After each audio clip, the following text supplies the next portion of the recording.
Yo, what's up, fam? On this episode of the Foresight Podcast, we're going to be entering into the world of black cosplay. And leading us on that journey is going to be one of the biggest cosplay ambassadors in our community today.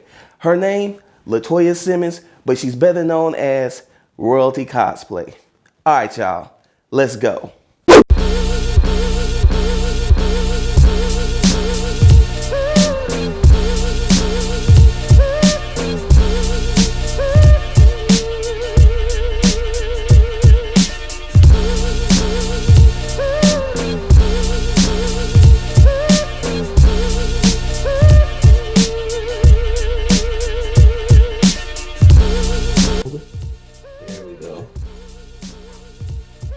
Now recording to the cloud.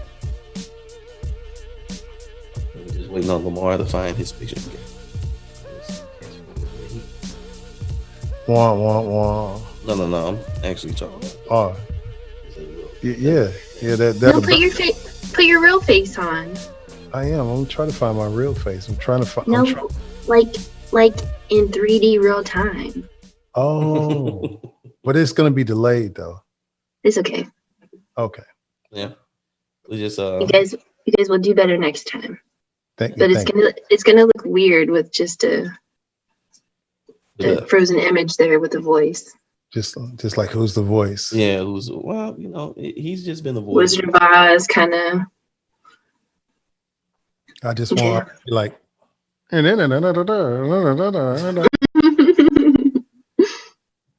All right. Well, we're about to get started because Mars got us on tape delay. Wow. You catching all these jokes, buddy. Hate is just real over here today. Love. This is so much love. So Lamar, would you like to do the honors? Does Lamar always do an intro or something? I do. I feel like you can't see my necklace. You see my Black Panther necklace? I was trying to show it off. I do. And it is dope. Thanks. I was trying to fix it right, but it don't want to sit right. Well, nothing wants to act right today. So I know. Everything didn't take their act right today. Yeah, it's all right. It'll be all good. All right. You ready there, sir? I am just about like there. I think we are. We are recording, so I might as well just say in 5, 4, 3, 2. Oh, wow. Don't play me like that. I never say one, dude. Oh. Never say one. Never say one? Never. Oh, never on the one? Never on the one. You're always on one. Oh, wow. Wow. Okay, that was a good one. I like that one. Don't encourage him. Please don't encourage him. No. Encourage. Don't encourage him. Oh, anyway, let's get to the get to. And welcome everybody. Welcome to the Foresight Podcast. I am your host, David Gordon, aka DKG72. That's my handle on the internet, on Twitter and Instagram and all those good places. And today we've got a great show lined up. We're actually going to be talking to somebody that's has really made a lot of inroads and a lot of done a lot of creative things on the cosplay scene, and we're going to kind of get into her life and her creative visions and just everything that comes with being a black cosplayer. But before we get into all of that, we always got to do a little house cleaning. First and foremost, want to say thank you to all of you guys that have come to listen, watch on YouTube. You could have been anywhere else and you guys came and you joined us. So we appreciate you so much. I also have a very special, it's a very special announcement. As you guys may or may not have known, the Foresight Podcast is no longer on the DKG72 YouTube channel. It is now on the Foresight YouTube channel. It is featuring, so it's got its own home now. So that means that we're going to be doing way more. We'll be doing some special things, and it's a pretty proud moment. So I'm definitely happy about that. and we're going to keep shouting that out for a moment. The other thing is also got to give love and shout outs to my beleaguered super producer Lamar Harris, aka DJ Nooney. He's the guy that has, and we should all pray for him just for that alone. Say what's up, Lamar. I have no words today. Thank you for coming. As you can see, that sometimes Lamar will be talking like this, but we're not going to bring that up at all.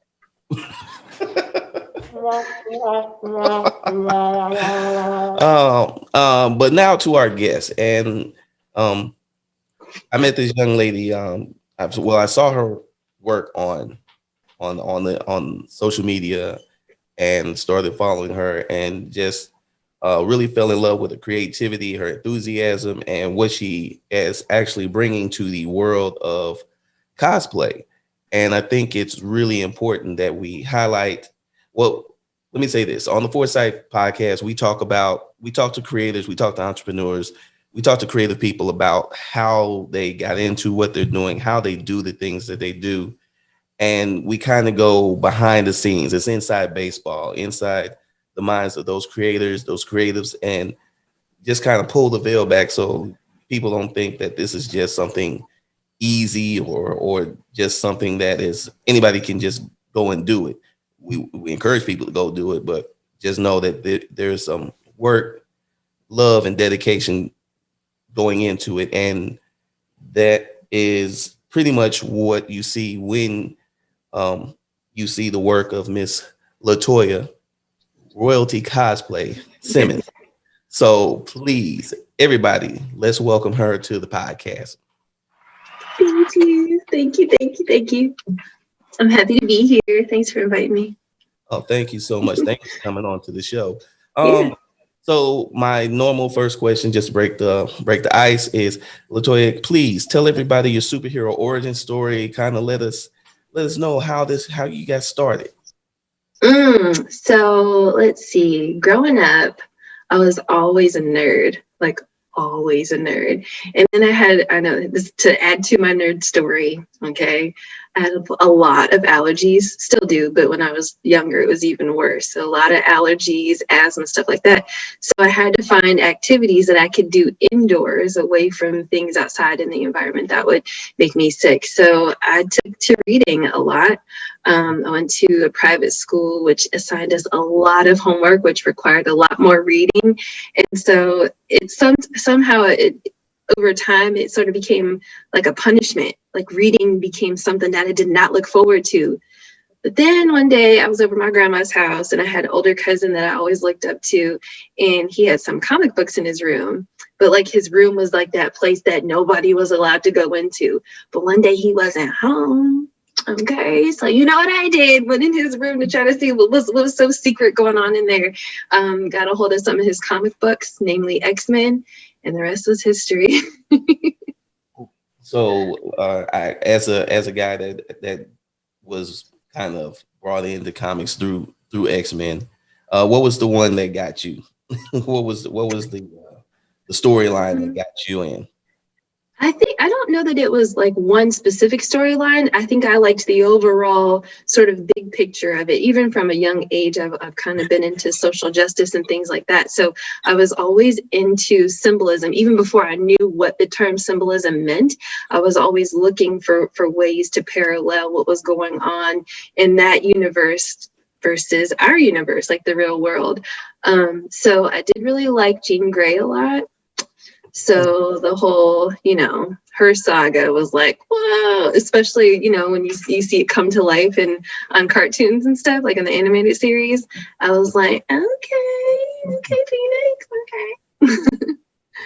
Yeah, that's right. So, the Dark Phoenix saga was one of those, and then those Chris Claremont Silvestri issues. That's what it was for me. The Brood. And then Jim Lee comes in and they do it's kind of a thing. Yeah. There was some good writing, and I liked the animation style too.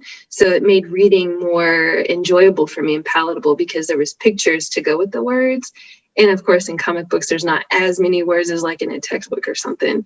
So it gave me more time to think and to use my imagination in a way that sort of, some other books may not have allowed, right? Because it gave you some reference images and stuff to sort of create this world in your mind.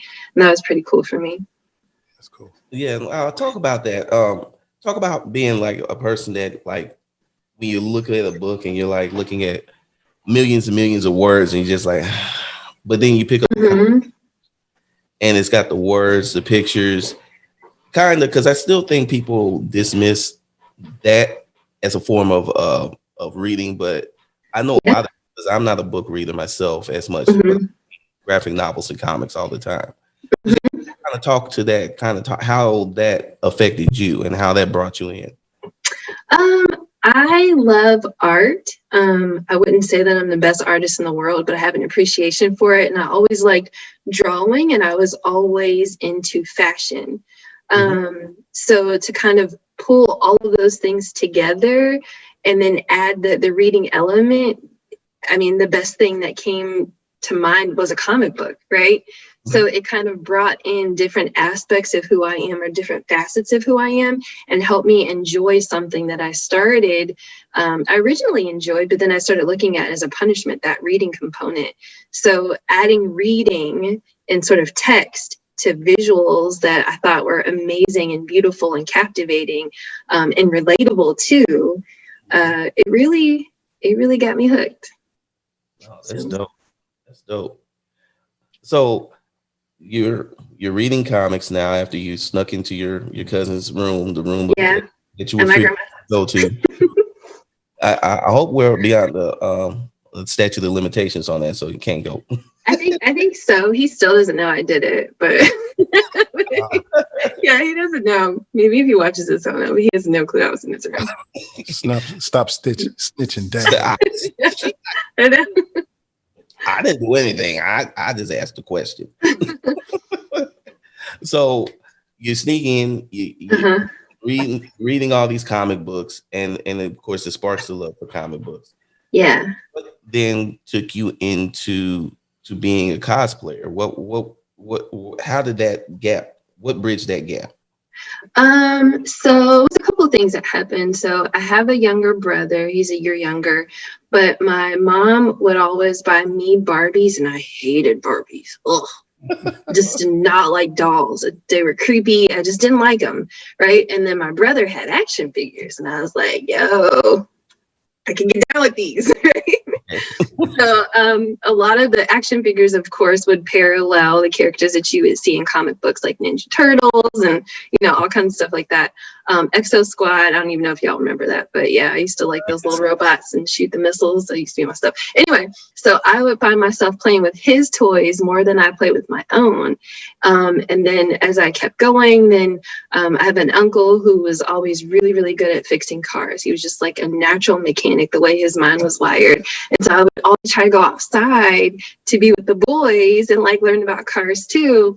And they would be like, no, go inside. Your girl, your asthma's gonna act up, whatever. And I was like, the asthma.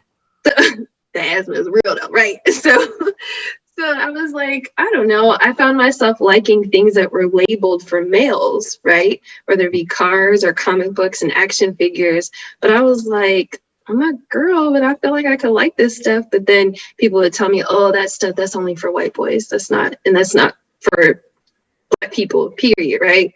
So there's a part of me that was kind of like, you know what I mean? Like, let me normalize myself to society so that I could be accepted, and, people want to be my friends and stuff. So that's when I was a lot younger. But as I started getting older, like once I got to college and stuff, I really started exploring who I am, like trying to figure out the definition of LATOYA and, eventually royalty cosplay kind of thing. So in doing all this self-discovery, I was like, I really do like fashion. So I created a fashion line with one of my friends who's an artist. We had fashion shows and stuff like that. And it was just something to, like, my major in science was in college was science, it was biology. So that scientific part of me was really, really tune into, you know, because I was like, well, I'm taking all these classes, but I needed something to balance my stuff out. So in designing fashion, I started realizing that I liked things that were a bit more over the top or extravagant. And I was like, some of this stuff kind of looks like the stuff I saw in comic books or in animated series growing up. Oh, So wow. then, yeah, and I was just like, oh, okay, I can kind of see. So I'm still in this place of self-discovery, but I wasn't afraid to wear different, unique clothing, but I was afraid to still tap into that part of myself that everybody said was reserved for white boys, right? Younger white boys at that. So started, you know, working and getting to the field and networking with people, and it really is true. Like when you go on a path of self-discovery and you're okay with who you are, you start attracting that energy too.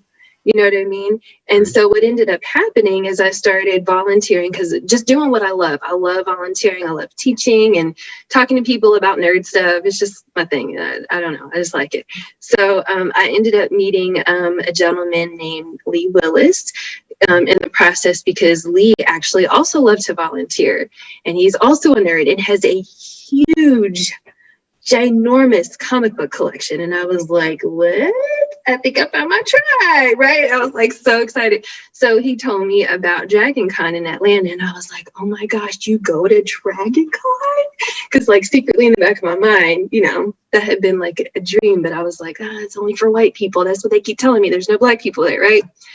So he was like, I go every year with my friends. And if you want to come with me, you know, to the next one, because it's once a year, you can come. Like, you can come with me and my friend, and we'll just show you around and what we do. So I said, okay, I'm so excited, I'm gonna go. But then when the time came, I was like, okay, so everybody cosplays and dresses up, which I've always wanted to do, like outside of just Halloween, right? Like, I just want to be able to do it. But I was like, man, I don't know if I should do it. So what I did for my very first cosplay was I dressed up as a ninja, just a basic ninja. So what I did, Safe cosplay. yes, safe cosplay, because all I did was wear my gym clothes. I had a black long sleeve gym shirt and some yoga pants, and got a little head covering so all you can see with my eyes. And then I went to costume store and bought some swords for like $10 a piece, plastic swords. And I took some electrical tape to make them into an X. And then I took some string and wrapped it around and hot glued it so it really looked like the rope was holding it together. Right. I took that same rope and put it on my shoulders like a backpack so I could put them on and like whip my swords out if I needed to. And I just wore some flip-flops and that was it. That way I was like, okay, so if nobody's dressed up at this Dragon Con thing, then all I got to do is take off my little head covering and take off my swords, and I just look like I'm in gym clothes and nobody would ever know, right? So I was trying to be versatile, right? So I got there and immediately fell in love. There were so many people with costumes ranging from something really simple to really, really complex things that you know they worked on like all year. And from there, Royalty Cosplay was born, because I was like, not only did I find my tribe, my little friend group that I could go with, but I found out that there's this whole world of people and I was accepted. So that's what's up. That's what's up. That's so important, that idea of finding people that are like-minded as you. And I know the first time I realized that there was more than one black person that was into comics, I was in high school. I had a friend, and he actually had brought some X-Men comics, and I was just kind of starting to get into X-Men, and he was reading it in class, and he didn't care. He did not. Wow. He did not give nothing. He didn't care. Gangsta. Yeah, he was on. But the thing was is that he was cool. He was one of those. It's like in the animes where he's that cool. He was the cool kid, and then he also had like comebacks. So when people would try to say something, he could get on you, and he was down. So nice. It was my homeboy Andre, and we bonded over that. I could draw, and I was drawing comics, and we created characters. But what was it like when you first discovered? Because this is bringing me back to those early days. Like when you first discovered there are other black people, and do the comics and sci-fi nerd stuff. So I think being in Atlanta for me was a blessing because I'm originally from Ohio. So everything was just like literally black and white, literally. So then I moved to Atlanta after I graduated from college and was like, oh, wow, more diversity, right? This is cool.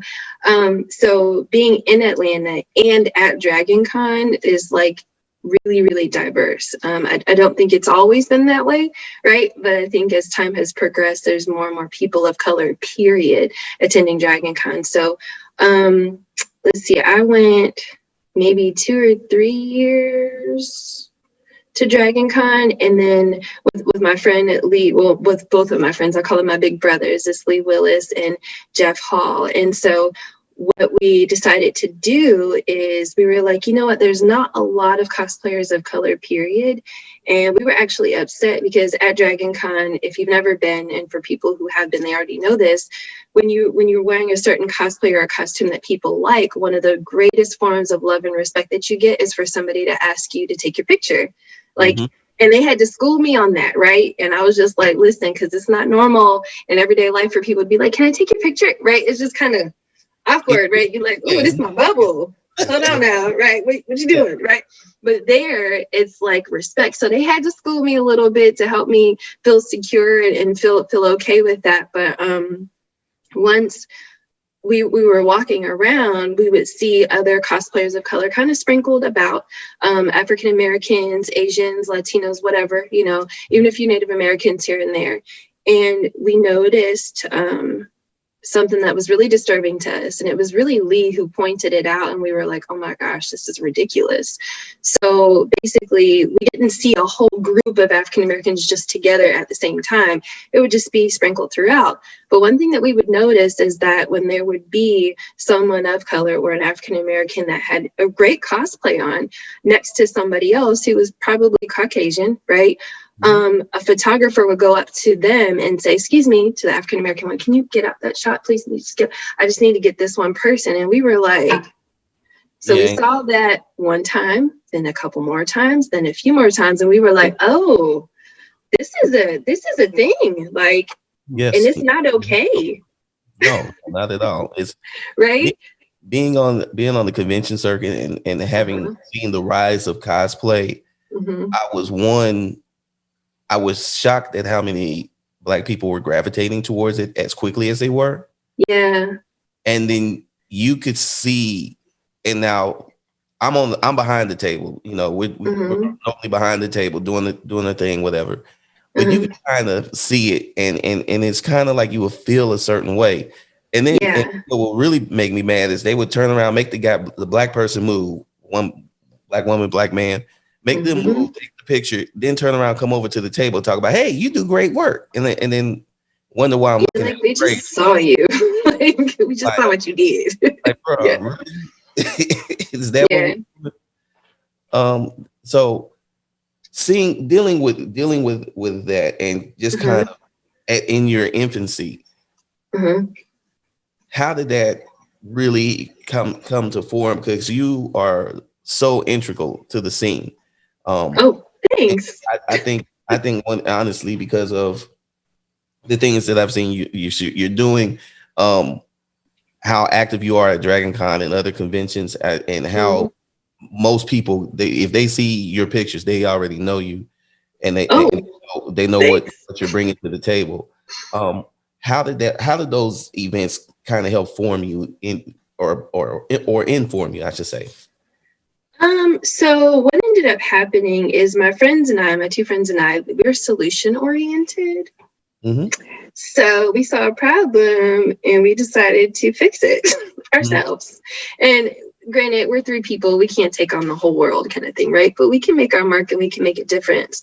So what we decided to do, and this is really Lee's idea, not just mine and not just Jeff's, but Lee and Jeff were not photographers before or anything like that. But we're like, why don't we just go around Dragon Con, and our goal this one year was, and I think it was my second year, our goal was to walk around and find as many people of color, just period, Black people, whoever, and just honor them and take their picture. That was our goal. So we did that. We walked around, Dragon Con, and we found everybody we could. We were like, excuse me, can we take your picture, right? Do you know we met so many awesome people that I'm like still friends with to this day, awesome creative people that I would have never come across had I not, been with Lee and Jeff and said, you know what, that's a good initiative. Instead of being part of the problem or just being critical and complaining, let's do our own thing. So that following year, we decided to, I believe it was the following year, we decided to collectively give our little friend group a name, and we call ourselves now Dr. Law's Photo Lab. And Law is actually LAW, and it's Lee's initials. And he actually is a doctor in real life. He has a PhD, and Jeff also has a PhD. So they're scientists in their own right? I do not have a PhD. I'm just like little sis, helping out where I can or whatever. But Lee and Jeff are self-taught photographers, and they continue to teach themselves different graphics to try to make our pictures look cool. And for me, fun fact, back in the day, I used to model long time ago. So what I would do is I was like, okay, let me pull from that creative experience and try to apply that to cosplay. So I serve as creative director, and whenever they take pictures of people, I'm the person that I have the eye for the look that I want, but I try to quickly assess. It's a challenge for me, and I like this. I try to quickly assess the personalities or the energy of the people that we want to photograph, and try to help them pose based on that energy, because our goal is to make people feel comfortable, feel included, and feel welcome, not feel weird and uncomfortable. We want people to feel accepted and honored. So that's what we've been doing at Con since then. That's what's up. Yeah, you can follow us too on Twitter, I already follow you guys. and Facebook, Dr. Law's Photo Lab. Thank you for following us. That's so nice.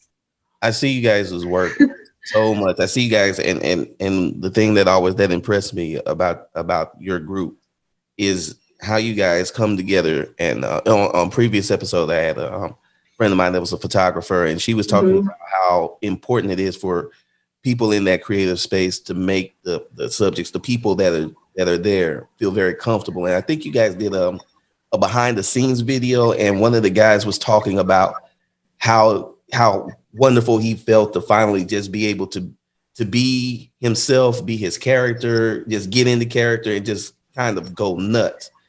And how you guys work as the photographers, you're the creative director. Just seeing you pull from that is a wonderful thing. And using that modeling experience, it comes in handy, I guess.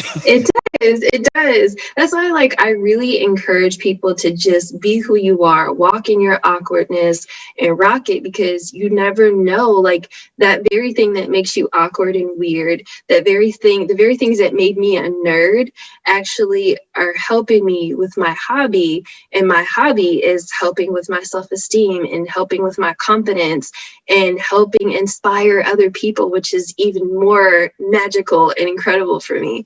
So I'm a complete supporter of people just saying whatever makes you weird, whatever thing that you like, just go after that thing or those things. And sometimes when you just walk in that, you attract that same energy or complementary energy.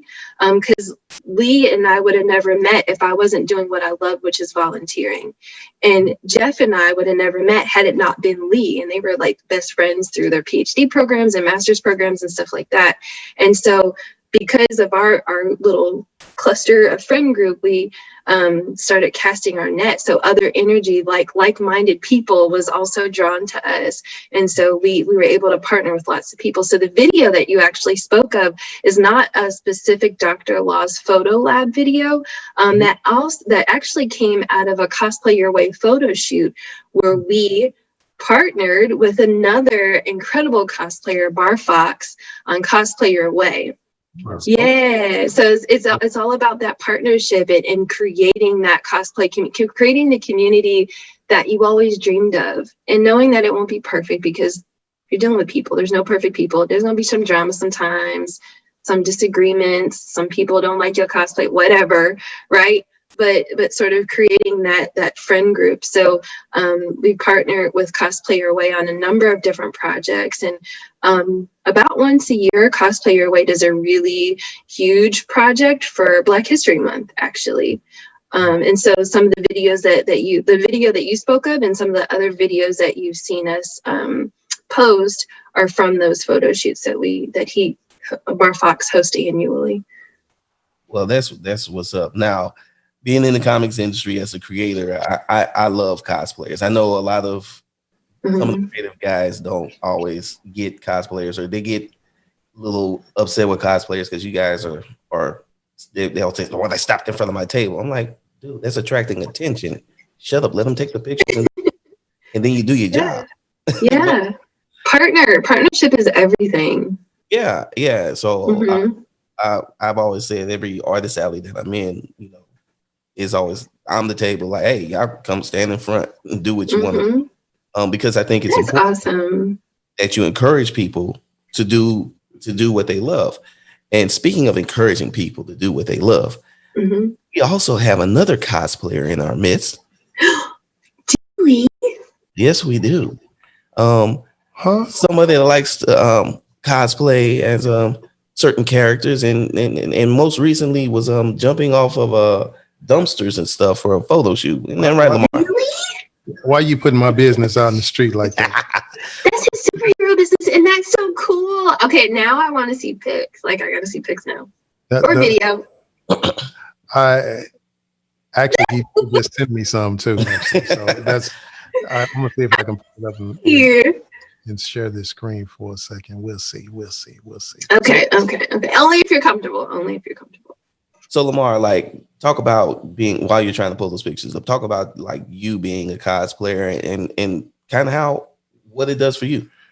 I actually just slid into it. I've always like living in St. Louis, just like we were saying earlier, there is no one that is, there's not a lot of Black people running around doing cosplay.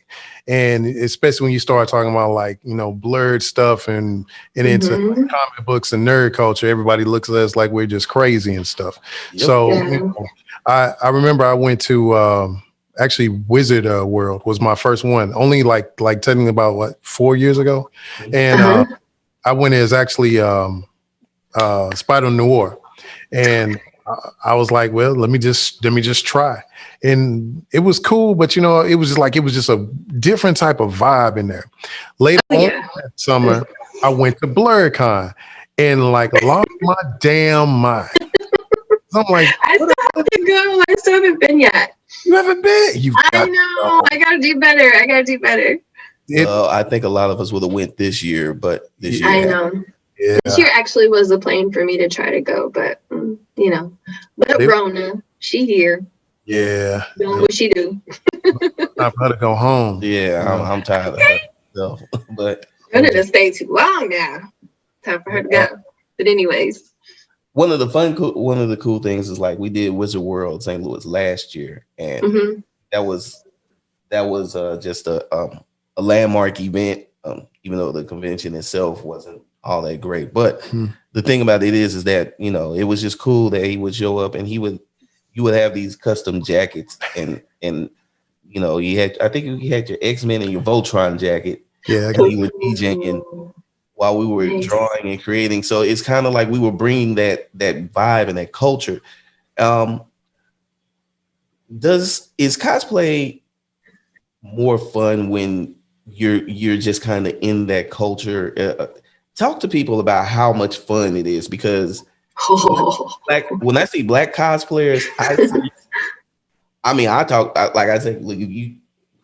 see free Black people because they're literally you see cosplayers doing what they would love to do. So talk to people about just that aspect of it.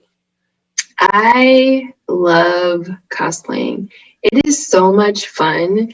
And it's just an incredible way to meet other creatives, whether there are cosplayers or graphic novel artists or, I don't know, musicians, whoever. There's so many different types of creative people at different levels, from different walks of life at conventions. So for me, I'm an extrovert. So I really, really, love different events like that.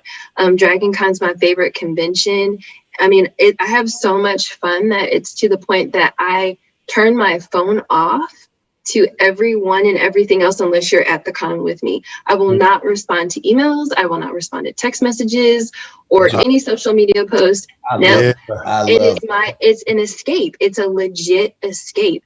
And it's so much fun that everybody always talks about con depression afterwards, because you have so much fun and it's such an escape from the regular world that sometimes we just kind of need, whether we want to admit it or not, that after you're done at the convention and then you go back to your 9 to 5 or your regular job or whatever, you're like, what the heck is this? I just had the time of my life and now I'm back to normal life and this sucks. So I don't know. I have so much fun. I mean, yeah, just creating the costumes allows me to exercise that creative part of myself that likes to design clothes and things that are a little bit more on the cartoony or animated side. And then there's the social part of me, the social butterfly of me that also is allowed to be expressed. And then I just go and admire other incredible cosplayers. Like my favorite thing at Dragon Con is just to walk around and look at the amazing cosplayers. I mean, I love doing that. Directing photo shoots is also really fun for me because that's another great way to meet people. I love performing and being in front of large audiences. So, and then being the creative director for Dr. Lost Photo Lab, I'm like, wow, I could mesh all those things into one and we can direct large photo shoots. So we've done X-Men, DC Comics, Batman photo shoots, Teen Titans, all kinds of stuff, like large. I just love it. I'm like, okay, give me my bullhorn so I can talk to people and make them look pretty and make them feel good. You know, I love trying to encourage people and making them feel good too. So cosplay for me is so much fun because it allows me to express all these different facets of myself that I don't normally get to express at work or in regular life.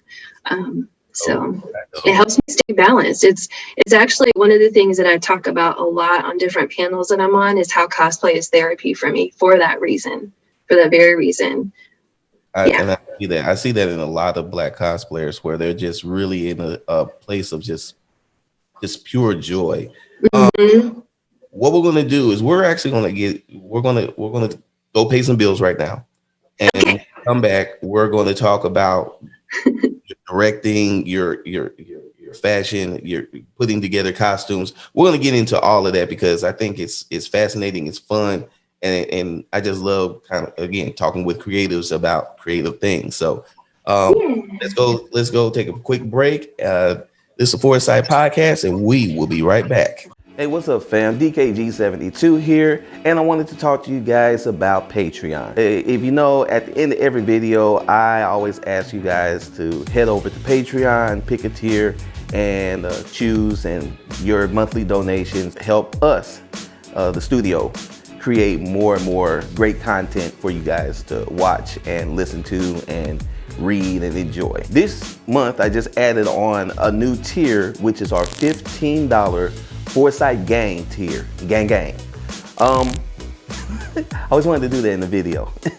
Anyway, with the $15 Foresight Gang tier, you're going to get 15% off the merch store on foresightstudio.com. You also get the Foresight podcast 1 week ahead of its drop date. You also get a free black and white pinup downloadable that you can download every month. And yeah, it's just a cool tier. Now, there are the other tiers, like there's the $5 tier, there's $10 tier, where you get like 5% off, 10% off. And then there's the $20 tier in which you get a whopping 25% off.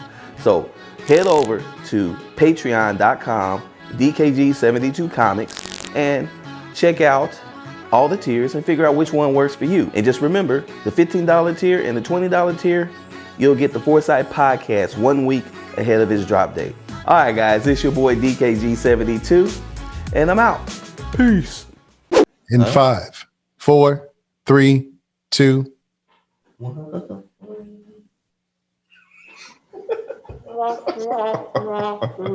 That's how we gonna start the segment off. Little womp womp. That's how we're gonna start the segment off. That's how it goes.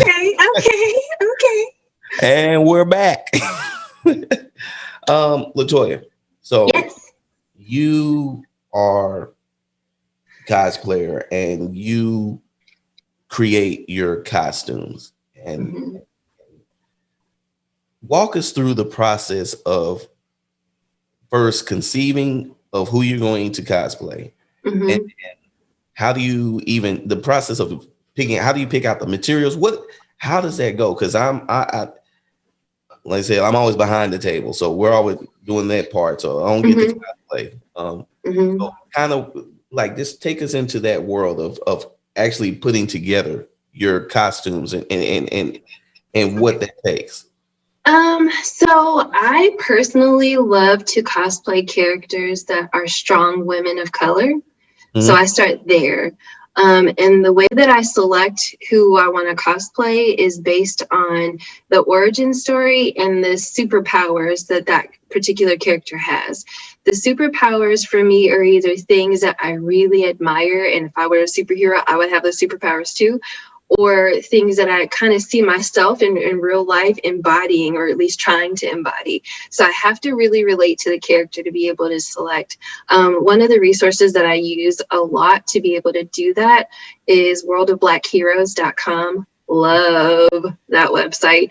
I know it's not like everybody's favorite website, but it's mine because it gives me some good sort of starting images to be able to get the image and say, oh, do I like the look of this character? Do I feel like I look like her? And then if I do, let me read a little bit more about her in a summarized version. And then if I want to read more about the character, then I'll just Google or whatever. But World of Black Heroes is a really good sort of reference for me, and I encourage people to use it a lot.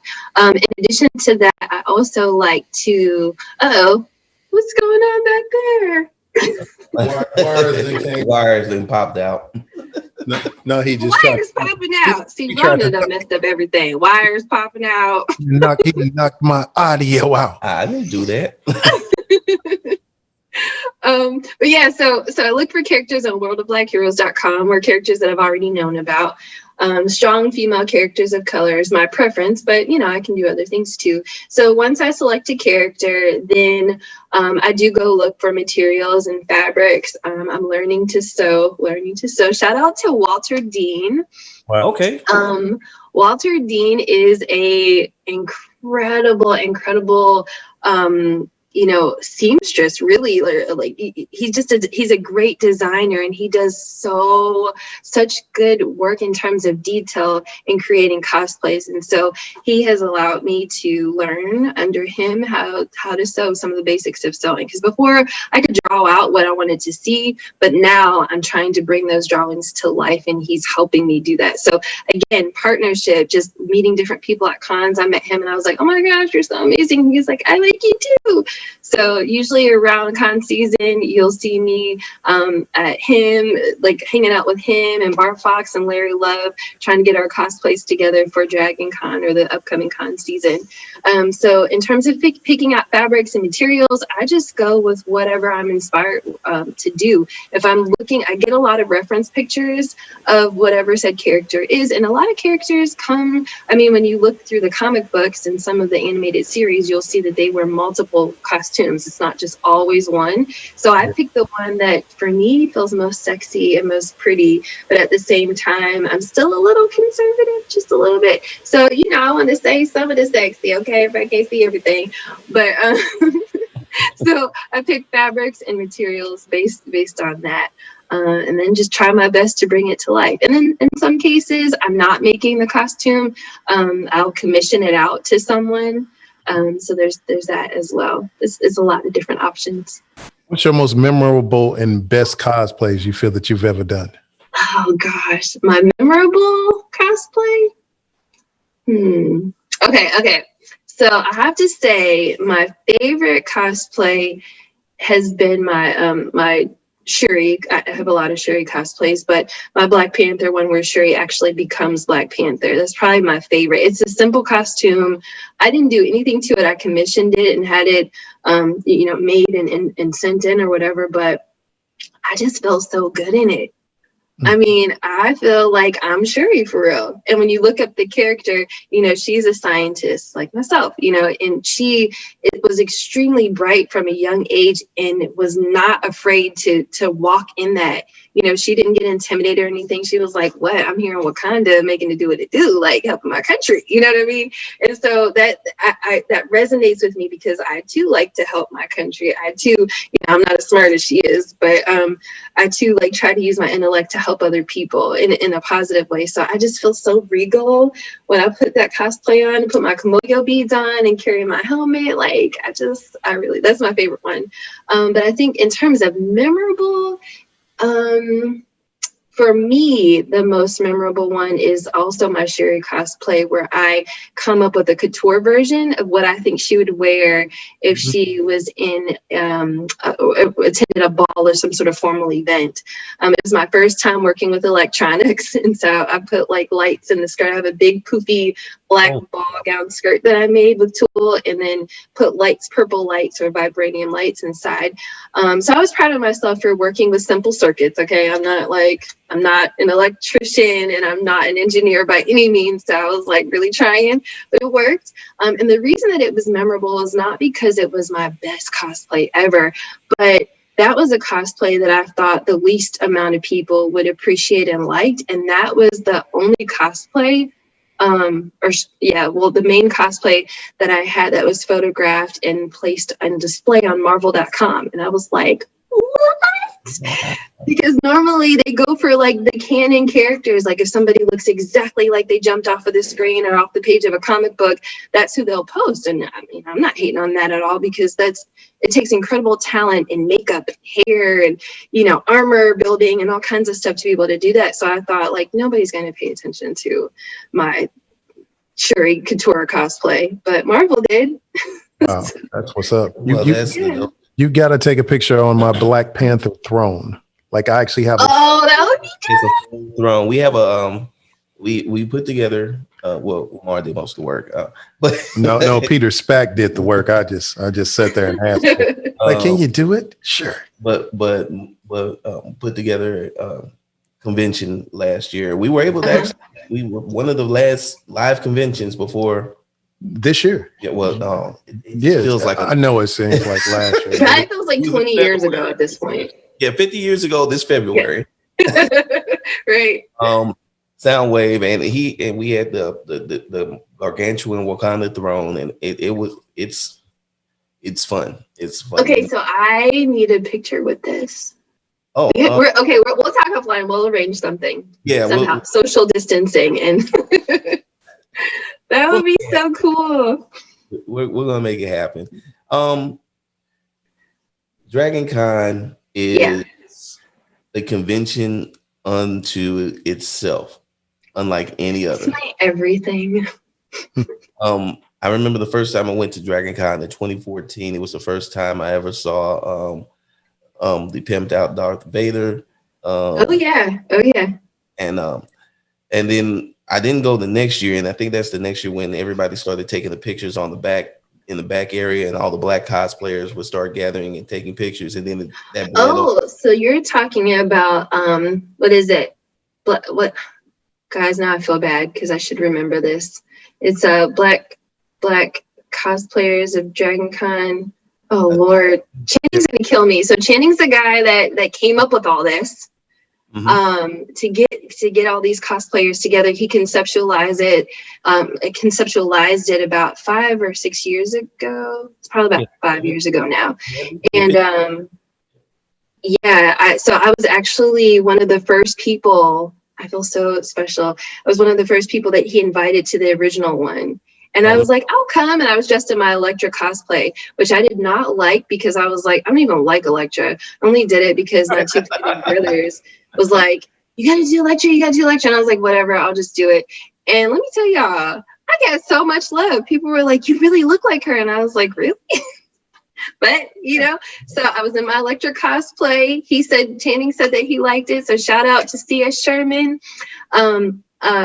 because he had the first Black Geeks of Dragon Con photo shoot like right across the street from, I think, Hilton at one of the parks. So we went, Lee and Jeff and I from Dr. Law's Photo Lab were there, and we were just taking pictures. And it's so funny because some of the people that I took pictures with that day, years later, we met back up at future Black Geeks of Dragon Con photo shoots, and it's huge now. Like started off with like 30 to 50 people, and now there's like 300 to 400 people kind of thing. But we see each other now, and we're like, hey, we got a picture like back in the day together. That's so dope, you know?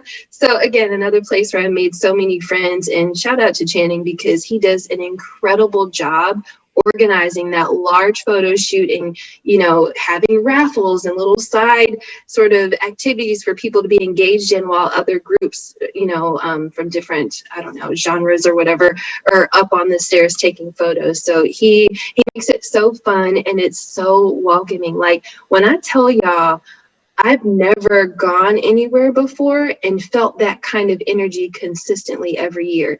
It's really powerful. And I mean, so much, there's so much power in that, and so much togetherness and unity that even for the first time ever, BET came to Dragon Con because they heard about that photo shoot and came to film it last year. Yeah, I was proud of that moment. I saw that. That was awesome. I ended up on their Instagram. I was all happy and stuff as Black Panther. Saw that too. You know, because you see it and you're like, oh, okay. Oh man, this is dope. Yeah. That's one of the reasons why I say you're a foundational person, because you're kind of in there from this explosion within the community. Yeah. What I see is so many people showing up for these events. Then they do the Black Heroes Matter over in San Diego. They do shoot, and I think it's important that you at least that you understand. It's a lot of people that are watching and seeing this and are being inspired. There's a lot of young women, dudes. They see you guys, and I know they see you guys because I just pay attention. You pay attention. You read the room. And you see what you guys are doing. Has it ever hit you, the magnitude of what you guys are doing, or what you guys have started? You know, 4 or 5 people, really, like you said, you saw a problem and you didn't complain about it. You attacked it and said, okay, we're going to do this. This bleeds over into that, then bleeds over into other ideas, and then you got 300 people at Dragon Con taking pictures. Does the magnitude of it ever just kind of hit you? No, I actually never thought about it that way until right now. You asked that question, because for me, I'm just like, oh, we're just doing our thing. You know what I mean? We're just supporting each other in our creativity and our nerdiness and our awkwardness, and just encouraging other people to do the same. So I don't know. I guess I never looked at it like that. I'm just more like, I don't know. I'm having so much fun. I don't even think about it like that. Well, you know what? We want you to continue having fun. Don't ever look at it like that. Don't ever look at it like that, because you guys are going to continue to do big things. And speaking of that, so when you guys are doing the Dr. Law's photo shoots and you're doing the creative direction, what are some of the things that you specifically look for to try to bring out the best picture with the cosplayers you're working with? Like, what are the things what are kind of the keys that you look for? So it depends on where we're at. If we're doing a large group photo shoot, like every year Dr. Law's Photo Lab hosts what we call a Wakanda United photo shoot. So anybody that dreams of themselves in Wakanda or has seen a character, whether it's Black Panther or Shuri or Killmonger or whoever, or they want to make a crossover character where they're gender bending or whatever, anyone's welcome to that photo shoot. And so if it's a large photo shoot like that, or like some of the X-Men photo shoots that I help direct too, then I'm really trying to just showcase everyone's costume to make sure that everyone gets their shine on film or, you know, on video, if there's a videographer that happens to be there too. We normally at Dr. Law's Photo Lab, we just take photos, and we don't claim to be the best photographers and editors ever. We're just regular people like everyone else that's trying to have fun and trying to give everybody their shine. So if it's a large group photo shoot, I'm really thinking about positioning people in terms of their costumes, to be able to actually see their costumes and, you know, face a certain direction or something like that. If there's an individual that we're looking at, that's when, or that we're trying to photograph, that's when I try to quickly assess their personality. Are they an introvert or an extrovert? Because if they're an introvert, then I'm not going to have them do pose with arms out and, you know, things that are more open. And then also I look at their character too. So if there's a character that they're cosplaying that is kind of big and open, I'll encourage them to do a medium, you know, sort of pose, not where they're all out here, but a place where try to find a happy medium where they feel comfortable with their body and with their cosplay and with their presence. If it's somebody who's, you could tell is naturally an extrovert and they just posing and doing what they do, I just let them do what they do. Or if they're asking for suggestions, if I know the character, I'll give them a pose that to me complements their body type, complements their actual cosplay and how the costume fits on them. And then also anything I know about the character, I'll try to, you know, intertwine in there. If I don't know about the character, I will quickly Google it. No problems with that, and look for reference images and say, here's a picture. Do you feel comfortable posing like this? And if they say yes, then we'll go that direction. And if no, we'll pick something else. So it's all about giving people their shine, but making them feel comfortable, because when you feel comfortable, then you feel confident. And when you feel confident, it actually translates over in film. So that's what I look for, people's sort of personality and what character they're cosplaying. That's cool. That's really dope. And you guys are, excuse me, you guys are really doing a great, you guys are doing it, and just kind of seeing how you direct and move people around and try to get them to work with them and get them to open up is one of the things that I'm hearing about. Thanks. So how can people get in touch with you or how can they follow you on, what's your social media and all your social media handles? So I'm on Instagram and Twitter, but I'm most active on Instagram, and I'm in both places. I'm at Royalty Cosplay, and it's spelled exactly like it sounds, one word, Royalty Cosplay. Okay. And when the world opens back up, what are some conventions you're looking forward to getting into? Dragon Con. Of course, Dragon Con. Number one, obviously. Also, New York Comic Con, New York City Comic Con is like really, really awesome. I went for the first time last year actually and served on a panel with some amazing people, including Dr. Law's Photo Lab, the folks from Cosplay Your Way, so Bar Fox. Let's see. At I Drew This, IDRU This. Drew is like an incredible photographer and also editor. So we were able to serve on some incredible panel at New York Comic Con. So definitely looking forward to that and serving on more panels. Those are my two, I think, favorite conventions, but I'm always down for like any convention pretty much. One of my goals though is San Diego Comic Con, to get a ticket there one day. Those are hard to get, but it's a goal. It's a goal. or Soundwave Comic Expo in St. Louis, Missouri, which will be happening. Obviously, that's my favorite con. Obviously. Since we got a real Wakandan throne, yes, and other things that are getting built. Built. Yeah, let's stay connected and share with me cons that you guys go to too, because that's what this is all about: building community, building friendships. Some friendships for a moment, some for a lifetime, whatever. They're still friendships and they're still fun. So yeah, let's help each other, like share about different cons, because I've never heard of that one in St. Louis, but I might need to come and take my throne picture, my Black Panther stuff. Shout out to Black Panther. Y'all see mine? Yeah. Okay. Loving the necklace. Thank you. Well, we're going to get out of here, but Royalty, we're definitely going to stay in touch, because I think there's a lot of synergy and things that studio itself can do, things that we can work together, projects we can work on, and those things. So definitely going to stay in touch. We're going to go ahead and wrap up the show. Super producer Lamar, could you go ahead and give everybody all your social media stuff where they can find you? And don't you have a podcast or something like that that you're doing? My podcast is on hiatus for the rest of this week. It's on punishment. But meanwhile, you can find me at Lamar Harris 314, and you can also catch me at the Lamar Harris. Wait, are you on Instagram? Because I'm about to follow you now. Oh, cool. Lamar Harris 314 at Lamar Harris 314, right? Yes. All right. I follow you already. Probably. I think I do. Yeah, I can see Everybody that. else follow him too, because he's dope. Everybody follow super producer Lamar. No words. No. Perfect. All right, guys, we're gonna get out of here.